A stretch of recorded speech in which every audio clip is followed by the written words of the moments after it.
Histoire 1. Le secret de la salle des mystères. Harry Potter, désormais adulte, travaillait comme Aurore au ministère de la magie. Sa vie avait repris un semblant de normalité après la défaite de Lord Voldemort. Cependant, une série d'événements mystérieux bouleversa le fragile équilibre qu'il avait réussi à instaurer. Un soir, alors que Harry patrouillait dans les couloirs déserts du ministère, il entendit un chuchotement indistinct provenant de la salle des mystères. Intrigué, il se dirigea vers la salle fermée depuis des années pour enquêter. En y pénétrant, il fut surpris de constater que la pièce était illuminée d'une lueur faible et argentée. Au centre de la salle se tenait une vieille porte en bois sculpté, ornée de runes anciennes. Elle émanait une énergie étrange, presque palpable. La curiosité de Harry l'emporta, et il poussa la porte qui s'ouvrit avec un grincement lugubre. À l'intérieur, il découvrit un monde inconnu, un labyrinthe de couloirs sombres et de salles mystérieuses.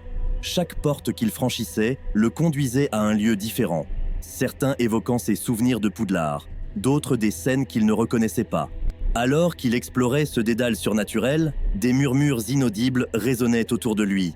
Des ombres mouvantes semblaient en le suivre, se glissant dans les coins de son champ de vision. Une présence sinistre flottait dans l'air, rendant chaque pas de Harry plus oppressant. Soudain, il atteignit une salle où une force magique ancestrale était concentrée. Au centre de la pièce reposait une prophétie mystique, prédicteur du destin de ceux qui l'écoutent. Les mots prononcés par la prophétie sifflaient comme un vent glacial. La prophétie révéla une vérité terrifiante. Une ancienne force obscure, longtemps oubliée, cherchait à se réveiller. Cette force était liée au début de la magie elle-même. Un pouvoir qui dépassait la compréhension humaine.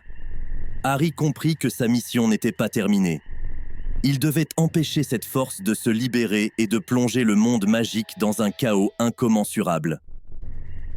Guidé par la prophétie, il se lança dans une quête périlleuse pour découvrir les secrets anciens cachés dans la salle des mystères. La bataille finale l'attendait dans une chambre cachée, où l'ombre antique prenait forme.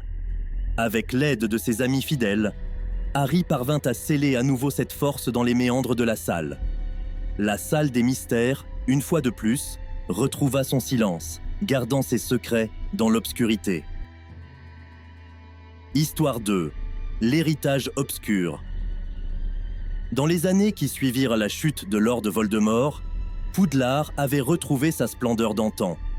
Cependant, une ombre planait sur l'école, un secret que même les plus anciens professeurs ignoraient.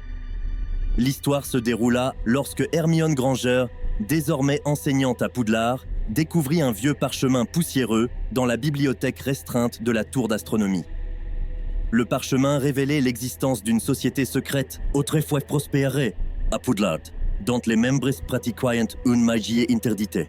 Le parchemin révélait l'existence d'une société secrète autrefois prospère à Poudlard, dont les membres pratiquaient une magie interdite. Cette société, appelée les Héritiers de l'Ombre, vénérait une force antique et obscure qui dormait dans les profondeurs du château.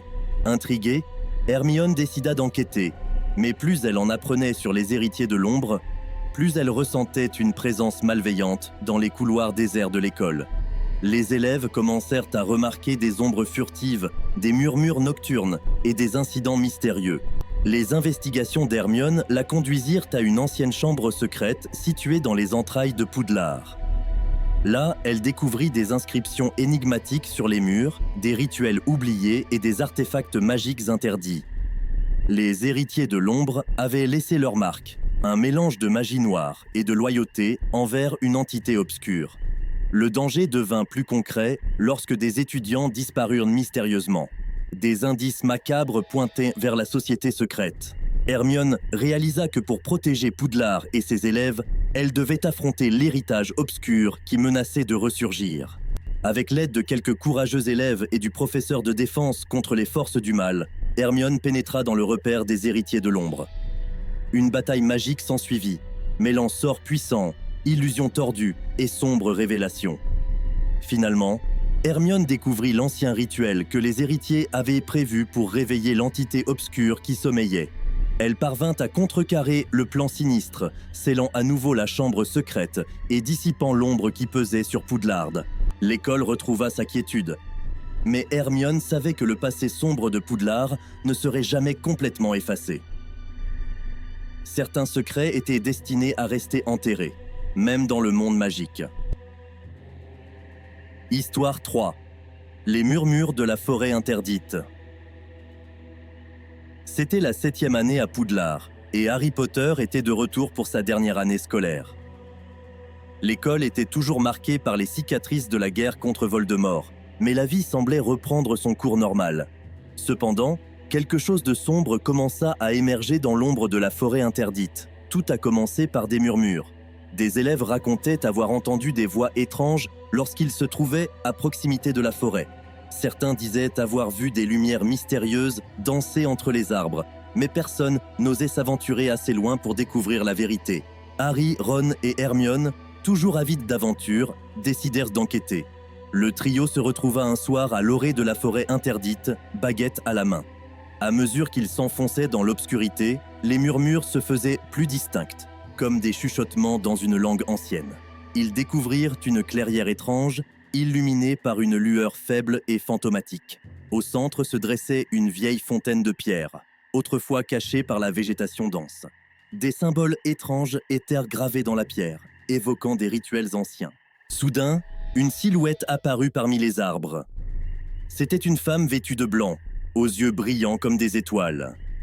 Elle se présenta comme Hérida, une sorcière autrefois bannie pour avoir exploré des magies interdites. Elle avait trouvé refuge dans la forêt interdite et y avait tissé sa propre magie sombre. Hérida expliqua qu'elle cherchait une relique ancienne, cachée dans la fontaine, qui conférait un pouvoir incommensurable. Elle proposa aux 3 amis de l'aider, en échange de connaissances interdites. La tentation était forte, mais Harry refusa catégoriquement, rappelant les leçons douloureuses du passé. C'est alors que la forêt sembla prendre vie. Les arbres s'agitèrent, les murmures se transformèrent en hurlements et des créatures de l'ombre surgirent. Hérida, furieuse, tenta de s'emparer de la relique par la force. Un duel magique épique s'ensuivit. Finalement, Harry, Ron et Hermione réussirent à sceller la relique dans un enchantement protecteur. Hérida, vaincue, disparut dans les ombres de la forêt interdite. Les murmures cessèrent, la lueur s'éteignit et la clairière redevint une partie oubliée de la forêt. Les 3 amis sortirent indemnes, mais le souvenir de cette aventure hantait leurs rêves. Ils avaient appris que même après la fin de la guerre, des forces sombres pouvaient encore s'agiter dans les coins les plus reculés de Poudlard. La magie noire, comme la forêt, gardait ses secrets bien cachés.